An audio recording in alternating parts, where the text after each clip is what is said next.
One of the things I wanted to talk to you about, I wanted to play this, but we decided we shouldn't play it because it could get copyright strike, and we don't want to get the episode. We don't want anybody to have any sort of a way to get it down. Sure. But it was the episode of you when you were on The View. And I think it was 2015 or 2006, like when you were running for president. Right. And you got introduced as our friend Donald Trump. That's right. Whoopi Goldberg gives you a big hug and a kiss. Joy Behar gives you a big hug. Barbara Walters gives you a big hug. They all loved you. They were talking about you in such a favorable light. The audience was cheering. And then you actually started winning in the polls. Donald Trump is a billionaire, a real estate mogul, and a television star. But does he really want to add President of the United States to his resume? A lot of people would like him to. Please, let's find out, and please welcome my friend, Donald Trump.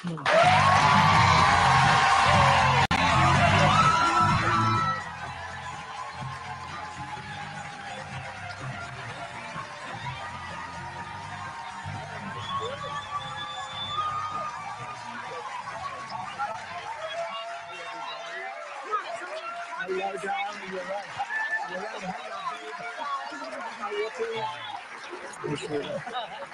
so happy to have you. Whenever you're on with us, we're very happy. Whoopi, that's you, girl.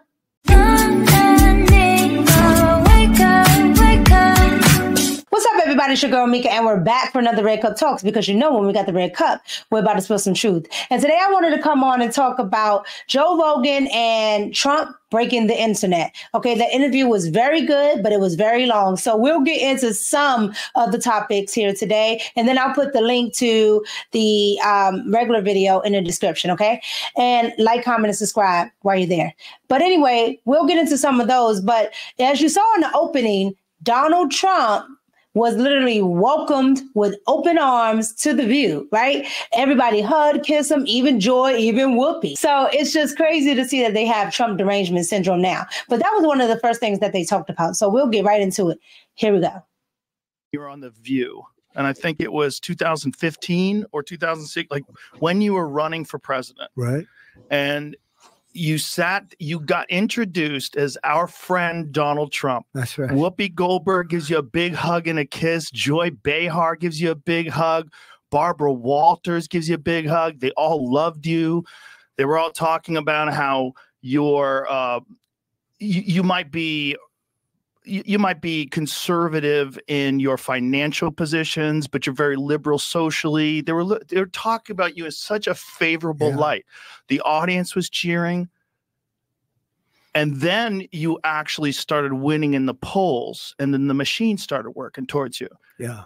But there's probably no one in history that I've ever seen that's been attacked the way you've been attacked, and the way they've done it, so coordinated and systematically. When you see those same people in the past, very favorable to you, like Oprah, when you were on Oprah's show, she was encouraging you. Last week, I did one of her last shows, I think maybe Thursday or Friday. That was a big deal, being on Oprah's show, the last one. And I was like one of the last shows in that final week. And I said, boy, we've come a long way since that. So you saw Trump there talking about how everybody loved him, how what I just showed you with The View, okay, how they all embraced him in 2015, 2016, right? It wasn't until the machine actually saw that he was actually winning in the polls. And they said, oh, no, we cannot let this man be president, okay? But I digress. Now, one of the topics that he talked about that I thought was really good, because it's been a debate question, a town hall question, whatever you want to call these things, right? That the presidents have been asked this question over and over again, and Kamala can't ever answer it, right? And this question was about mistakes. What mistake or mistakes did you think you made while you were in the White House? And I thought Donald Trump answered it really good to Joe Rogan. So I wanted you to check this out. Here we go.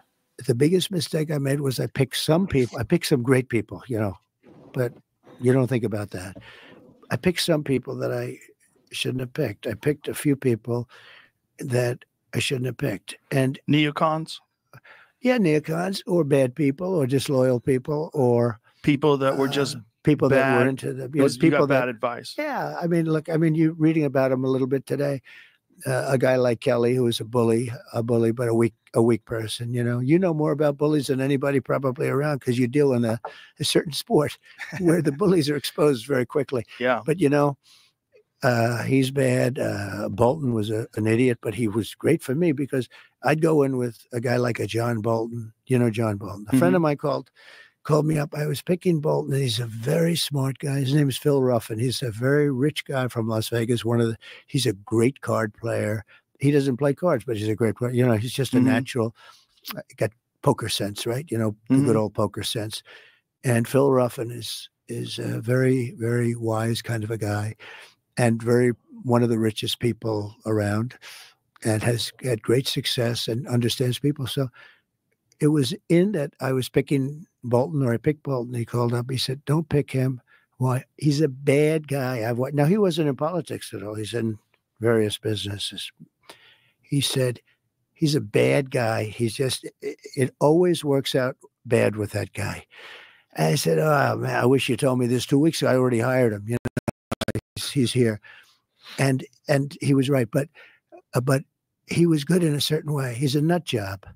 And every time I had to deal with a country, when they saw this whack job standing behind me, they said, "Oh, man, Trump's going to go to war with us." All right. So you just saw that Trump talked about what he thought was some of his biggest mistakes in picking the wrong people and not asking enough questions. But to call that man a nut is wild. But anywho, I want to move on to the next point. So I want to talk about Trump when he got on Kamala Harris and 60 Minutes, and how 60 Minutes literally is a news organization. Like, they're literally registered as a news corporation, okay? Not an entertainment corporation like CNN and other places, a news corporation, right? So they should abide by certain things. Well, they didn't. And even to this point, people, journalists, regular people on the internet are all asking, where are the transcripts? Because we want to know what actually Kamala said, but we can't get that. All right. So here's Trump talking about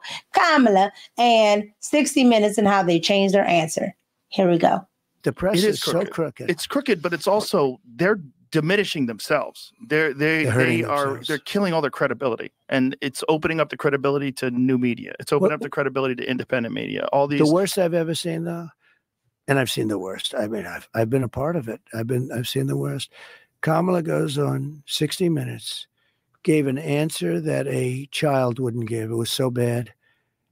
And 60 Minutes took the answer out. They took the whole, and they put another answer in. They edited it deceptively. Which didn't make sense either, but it was better. They took it wasn't editing. It was fraud. This was not editing. Editing is where I'll give an answer and they'll take a couple of words and change them around, or they might even take a sentence or two off, which is very bad. But it's sort of bad. I'd give an answer, which was a very good answer. I always talk about, I like to give the weave. I like to. Yeah. You like to weave things in. But when you do the weaves, and you have to be very smart to do weaves. When you do the weave, look at this, just in this one thing, we're talking about little pieces all over here, but it always ends up home. No, it comes back home for the right people. For the wrong people, it doesn't come back home, and they end up in the wilderness, right? but they can take my answer, and you know what? They may take a little piece of it out or something, and they use the term, "Yes, we wanted to save time." Well, it's not, but I've never heard. I think it's the biggest scandal in broadcast history, what happened to CBS. So you have CBS 60 Minutes. That's a news program. It's not an entertainment program. It's under their news. It's the head of their news thing. She gives an answer that shows that she's essentially incompetent. And they took the answer. Could you imagine them doing that for We can me? show it if you want people to see it. Can we show it? No? Sure. We'll get in trouble. We'll get copyright strike. Okay. Listen, anyone can find it. But it's drastic. But what was interesting was the other full version was available initially. It was like a preview. Somebody made a big mistake. Somebody put that preview out there. Some kid put the preview out. Exactly. And then the bosses did this or that. And then all of a sudden they said, "We got a problem." Exactly. And then they got caught by mistake. Well, but don't you think that's a bit, to me, and don't forget, this is election interference and fraud. And it's 60 Minutes. It's their news division. So it's a big deal. 60 Minutes has been blasted after eagle-eyed viewers exposed the program for editing out Kamala Harris's word salad reply to a question about the war in the Middle East. The journalist asked why it seemed like Israeli Prime Minister Benjamin Netanyahu wasn't listening to the United States when it came to the war, and Kamala Harris offered up this lengthy word salad of an answer. But it seems that Prime Minister Netanyahu is not listening. Well, Bill, the work that we have done has resulted in a number of movements in that region by Israel that were very much prompted by or a result of many things, including our advocacy for what needs to happen in the region. The answer was aired by CBS as a teaser for the interview on Sunday night's Face the Nation program, but was replaced with a completely different sentence from earlier in the interview for Monday night's 60 Minutes program, and also for the show's YouTube channel. It seems that Prime Minister Netanyahu is not listening. We are not going to stop pursuing what is necessary for the United States to be clear about where we stand on the need for this war to end. Commentators reacted immediately, blasting the edit on X. This commentator said 60 Minutes cut Kamala's nonsense answer on Israel and replaced it with a completely separate sentence she said earlier in the interview.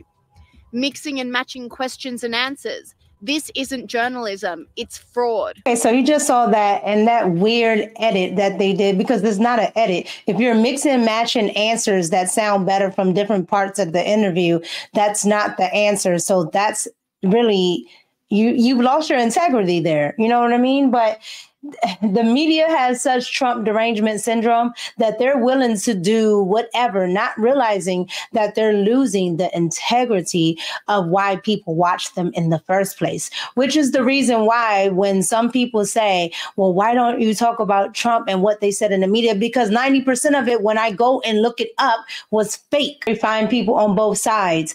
I got so tired of hearing that I went and looked it up. And when I looked it up, if you listen 2 more seconds, he said, and I'm not talking about the neo-Nazis, because the neo-Nazis and the fascists and the white supremacists, they should all be disbanded. And the media still says he likes them. So no, I don't hop on most media stuff about Donald Trump because usually it's fake. The only thing that I did correct him on was when he had the debate, right? We did a fact check on the debate for both candidates. So no, the media has this Trump derangement syndrome. So continuing with that, Trump decided to ask Joe Rogan this question about the media. Here you go.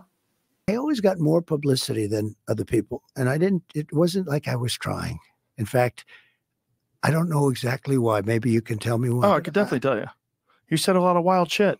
Maybe. Maybe you said a lot of wild shit, and then CNN, in all their brilliance, by highlighting your wild shit, made you much more popular. Yeah.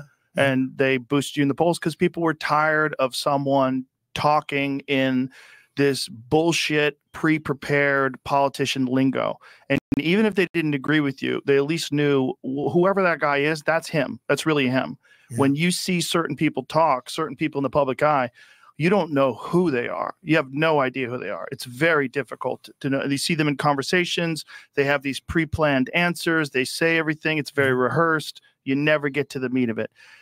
One of the beautiful things about you is that you freeball. Like you get out and you do these huge events and you're just talking and you're making. We've highlighted you on the show many times when you did this Biden impression where he's walking around, he doesn't know what he's doing. It's funny. It's stand up. It's funny stuff.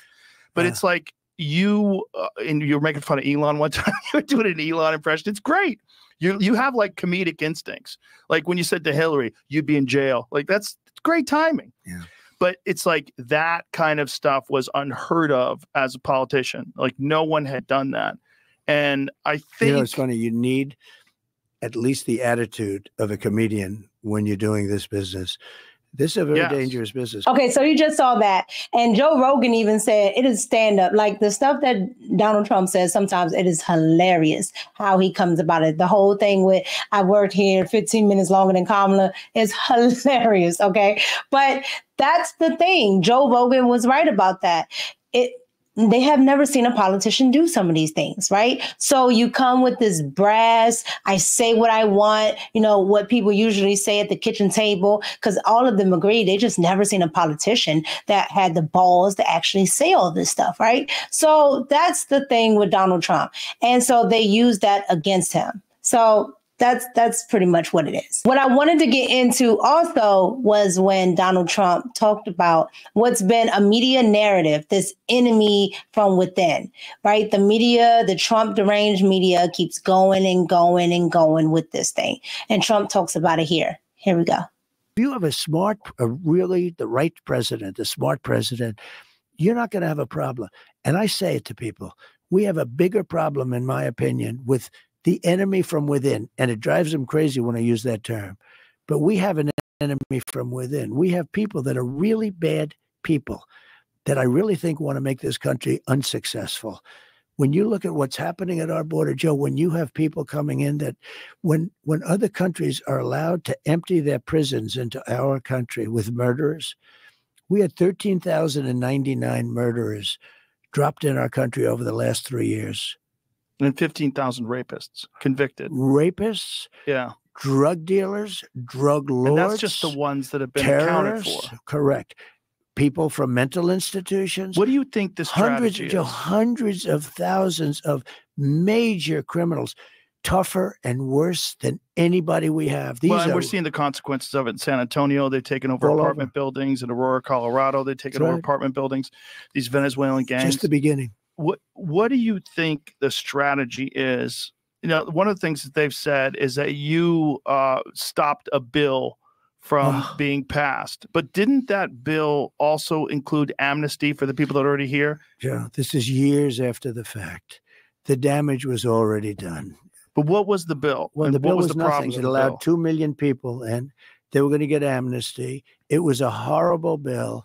It didn't protect us at all. But we should just tell people what the strategy is. So one of the things that's been their strategy, one of the things that's been very clear is that they've moved a large percentage of these migrants that are coming across the border illegally. They've moved them to swing states. Like this is what's going on with Springfield, Ohio, right? They're in swing states. Well, that's not a swing state. I'm going to win Ohio by a lot. So that's not a swing. But it's called Springfield, Ohio, to be exact. And Springfield, Ohio is this very nice community of 52,000 people that just had 32,000 migrants that don't speak the language dropped into their community. You can't get into a hospital. You can't get into a school. It's gone from a beautiful little place to a horror show. And the mayor is a nice guy. And the mayor says, we're looking for interpreters. I said, no. You've got to remove them and bring them back to their country. Mostly Haitians in this case, but they speak no language. They speak no English. Man. In fact, even the language they do speak, they can't get interpreters. They can't do anything. And the mayor's trying to be politically correct. They're all trying to be. In Aurora, Colorado, you have the worst, probably the worst gang. MS-13 might even be, those two are the worst gangs. These are Venezuela gangs. They have taken over apartment complexes, and they're going to want to take over the whole thing. And you have a weak governor, pathetic governor, who's a radical left Democrat. He doesn't know what the hell to do. So I like that Trump got into a lot there. He talked about the border bill that she likes to talk about all the time. He talked about, these Venezuelan gangs that are coming over. He said it's worse than MS-13. Can't get no worse than that, right? But they're taking over apartment buildings. They're in a lot of the communities. They're taking over New York. I've seen that firsthand myself. Okay. And it's just, this shouldn't happen in America if we just would have protected our border. So I'm glad that Joe spoke up about that and Trump spoke about that. So Joe Rogan and Donald Trump talked about this point, which has been a hot button since it happened. The January 6th denial of the election results. Here we go. One of the things that was fascinating also was the denial of the election results is a pretty common thing. Hillary Clinton famously denied that and she called you an illegitimate president, and she said that Russia put you in place. Even though she conceded. Yes. She conceded the night of the election because she was beaten. Yes, and it was a thing that was pretty common for people, especially Democrats, to deny the elections. There's been many of them: the Bush administration, the dangling Chads, all that stuff. Well, look at these guys in Congress. All these sleazebags in Congress that are Democrats. They're still denying 2016. But now they don't so much because, they try and pin it on me. You don't hear them say, but here's my point. They denied it right up until the end. My point is, this idea of election fraud is a forbidden topic, and you get labeled an election denier. It's like being labeled an anti-vaxxer if you question some of the health consequences that people have from the COVID-19 shots. Oh my God, you're an anti-vaxxer. If you say, and what I say publicly, and I've said this a lot, it's not 0%. So if you ask me, what is the amount of election fraud in this country? Is it 0%? No one thinks it's 0%. I've never met one person, not a super liberal, progressive, far left person or a right-wing conservative. Not one person thinks it's 0%. They think when you have human beings, and also you have a lot of weirdness that was going on during the 2020 elections, particularly with mail-in ballots. And you had legislatures that had to approve, and they didn't approve, and they went out and did it anyway. And you had old-fashioned ballot screwing. I mean, you had you have people going up and dropping in phony votes. You had unsigned ballots, et cetera, et cetera. There's certain people that think that they have, and there's the rhetoric is also that you're Hitler, and that in order to stop Hitler, you have to do whatever it takes. That was okay, yeah. And this is, I mean, you're hearing this now. Kamala compared you to, said your love of Hitler yesterday. I was so glad that they talked about the topic of denying the election results, because for so long, when Trump first won, it was denial. No, he was installed by Putin. He's not an actual president. He's not my president. You even heard regular people saying he's not my president. That's Russia's president, right? So you can have all this Trump derangement syndrome on that side, but the moment you question anything that the left says, right? You question the C-19, you question different vaccinations, you question, the election and how they did it in Georgia and all those videos down there. I digress. You question any of that, you are nuts. But these people have been nuts, okay? Al Gore, he questioned the election results, and there are people that still even think that Bush cheated. Okay. But at the end of the day, you were allowed to question it. So why can't it be questioned now? You know why? Because it's Donald Trump derangement syndrome. It's the answer for everything. As soon as I hear something and they go, Trump derangement syndrome. That's it. I wanted to get into when Trump talked about the polls. Okay. And it was funny, but Trump talked about the polls and how polls actually work, which I thought was very interesting. So let's get into that really quick. Here we go. Oh, they were very ineffective because I thought I was doing well. I'd go to a place and I'd have 30, 40,000 people. Hillary would go, they have 500 people, and they tell me I'm going to lose. I said, why am I going to lose? I had 40,000 people. She had 200 people. But, I have a theory. These pollsters, they charge you a lot of money, too. They charge you $500,000 to do some stupid poll, and they interview like 251 people. I don't think they interview them in many cases. I don't want to get myself in too much trouble. You think it's bullshit? I think they sit there, they make a deal, they get $500,000, and they say, Trump's leading 51-49. They announce it, and everybody says, oh. Do you understand? I don't think they, I think in a lot, look, I'm a very common sense person. I think that they probably don't always poll. Some of them probably never poll. What's the difference between 49-51 and 47.5? Well, it's also a tiny percentage of the population. I don't think it's representative of the overall population. I just don't think I don't know of one person in my whole life that ever got called by a pollster. Exactly. That's my point.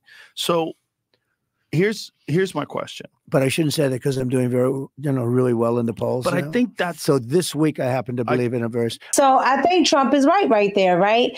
I don't believe that they poll very good or that they even poll. And I've never in my little bit of life, okay, I've never been called, asked, ran into, scribbled down, stopped at school, nothing, okay? Nothing I've ever been polled on.